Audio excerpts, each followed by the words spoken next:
안녕하세요. 안티곤의 니나입니다. 오늘은 챕터 7을 읽어보겠습니다.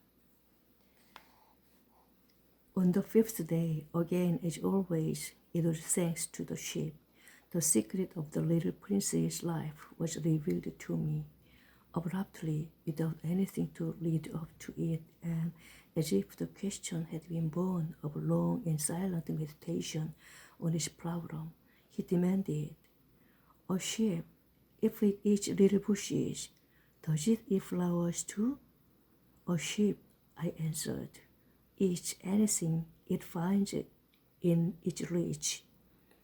"Even flowers that have thorns?" "Yes, even flowers that have thorns." "Then the thorns, one use a day?" I did not know. At the moment, I was very busy trying to unscrew a bolt that had got stuck in my engine. I'm very much worried, for it was becoming clear to me that the breakdown of my plane was extremely serious, and I had so little drinking water left that I had to fear the worst. "The thorns, one use a day?" The little prince never let go of a question once he had asked it. As for me, I was upset over that bolt, and I answered with the first thing that came into my head. "The thorns are of no use at all. Flowers have thorns just for spite." Oh! There was a moment of complete silence. Then the little prince flashed back at me with a kind of resentfulness. "I don't believe you. Flowers are weak creatures. They are naive. They reassure themselves as best they can. They believe that their thorns are terrible weapons." I did not answer. At that instant, I was saying to myself, if this bolt still won't turn, I'm going to knock it out with a hammer.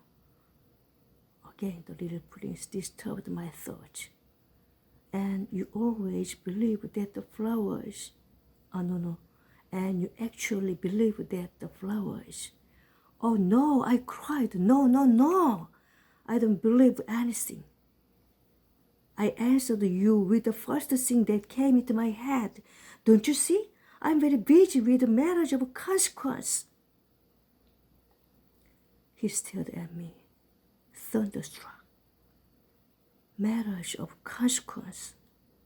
He looked at me there, with my hammer in my hand, my fingers black with engine grease, bending down over an object which seemed to him extremely ugly. "You talk just like the grown-ups."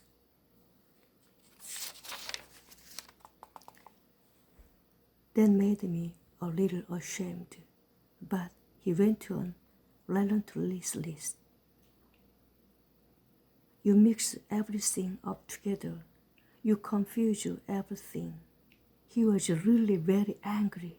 He tossed his golden curls in the breeze. "I know a planet where there is a certain red-faced gentleman. He has never smelled a flower. He has never looked at a star. He has never loved anyone.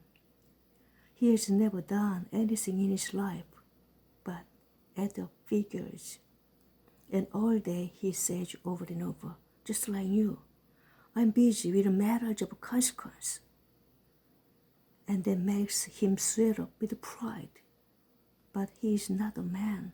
He is a mushroom." "A what?" "A mushroom." The little prince was now white with rage.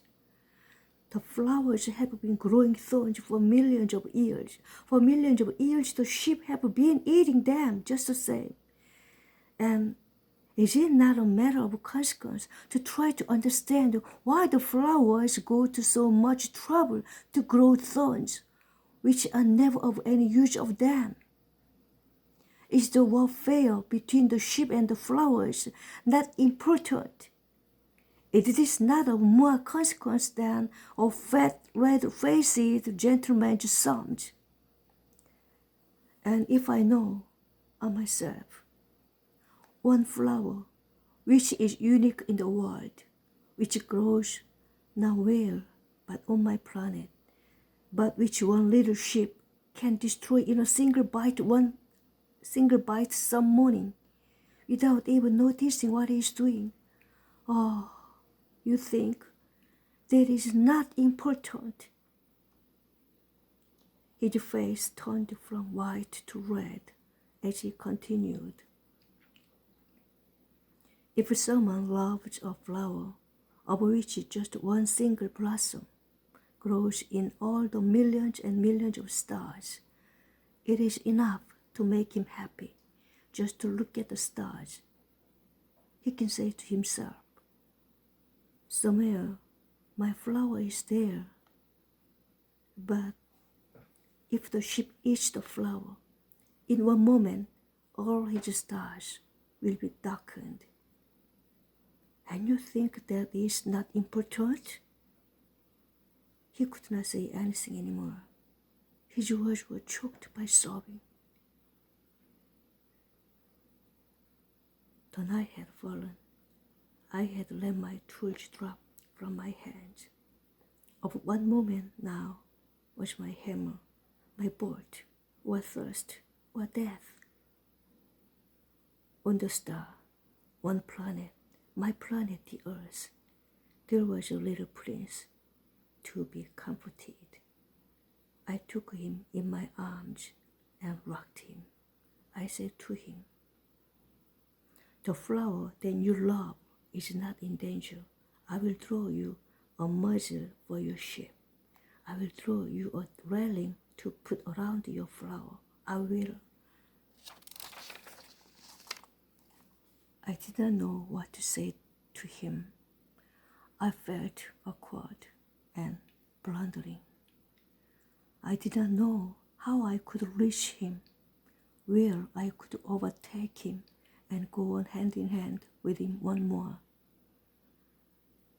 It is such a secret place, the land of tears.